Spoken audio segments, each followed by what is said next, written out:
At first glance, it's easy to spot the difference between these two ships. This one is long and thin with lovely fine lines and generally just looks like a good looking vessel. This one, on the other hand, is much chunkier and less elegant looking. In crude terms, it's fatter, which means it also suffers from a phenomenon that I like to call the fat ship wobble.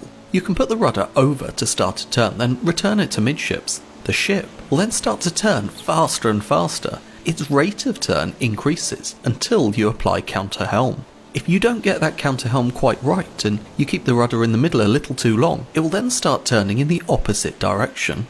A fat ship literally wobbles around from side to side, needing continuous corrections from the rudder to keep it straight. A long thin ship, on the other hand, is hard to get turning and quite quick to steady up when you return the rudder to midships. We call this directional stability, with a fat ship having less directional stability than a thin ship. More precisely, this element of directional stability is related to the ratio between a vessel's length and its beam, and it's called, appropriately, the length to beam or LB ratio.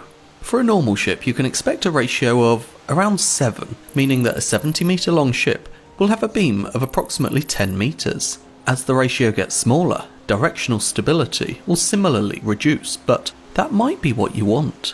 For example, a tug might have a length to beam ratio of 1 or 2, but that gives it a massive advantage because it makes life so much easier when it needs to manoeuvre off the quarter of a large vessel. Likewise, if you increase your length to beam ratio above 7, you can get a ship that tends to keep itself pointing in a straight line without needing as much correction from the rudder. Queen Mary 2, for example, has a length of 345 metres and a beam at the waterline of 41, giving a length to beam ratio of 8.4, quite fitting for a ship designed to run for thousands of miles in a straight line. Generally, the rule is that the higher the length to beam ratio, the better the directional stability of the vessel. Of course, every good rule is there to be broken, so as the length to beam ratio gets even higher, you'll find vessels like these, Great Lakers. Theirs is 9 or 10, but they're not designed for speed. Instead, they've been designed to be as large as possible, yet still fit within the locks on the St. Lawrence River. They're limited to 740 feet in length by 78 foot beam and 26.5 foot draft. That's about 225 by 24 by 8 metres, otherwise known as Seaway Max. Confusingly though, despite their extremely high length to beam ratio, 225 divided by 24 is 9.4. These are not directionally stable vessels. This is due to another coefficient we use when describing hull geometry, the block coefficient. It basically describes how similar to a cuboid the form of a ship's hull actually is.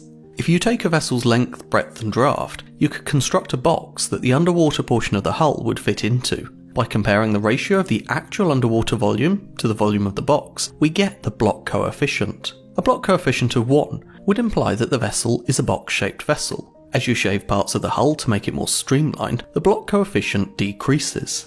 So, for example, the Seaway Max vessel that's designed to fit into the locks in the St. Lawrence River has a high block coefficient because it allows the ship to carry more cargo while still fitting inside the locks. A passenger liner, on the other hand, has a lot of space around the hull in the box, giving it a much lower block coefficient, maybe 0.5. Two vessels could have the exact same length, breadth and draft, but if one has a higher block coefficient than the other, it will displace more water and carry more cargo, but it will have less directional stability. Remember how it worked for the length to beam ratio? Well, it works the same for the block coefficient. A vessel with a higher block coefficient will generally have less directional stability than a vessel with lower block coefficient. We had the fat ship wobble with the higher length to beam ratio, and now we have the chunky ship wobble for ships with a higher block coefficient. For both, the reduction in directional stability means that it's easier for them to start turning, but harder to keep them going straight. It makes them more manoeuvrable in a tight spot, but less fuel efficient when going in a straight line for days on end. Conversely, a ship with finer lines, so a lower length to beam ratio and a lower block coefficient, will have greater directional stability, making it harder to get them to turn. Think of an ocean liner dodging an iceberg, for instance. As you don't need to constantly correct the fat ship wobble with directionally stable ships, it means that their rudder spends more time on the centerline, helping to cut down on resistance. That, combined with less water resistance from a shallower path that the displaced water needs to take, means that ships with a lower length to beam ratio and a lower block coefficient are generally faster and more efficient. It does, however, come at the expense of cargo carrying capacity.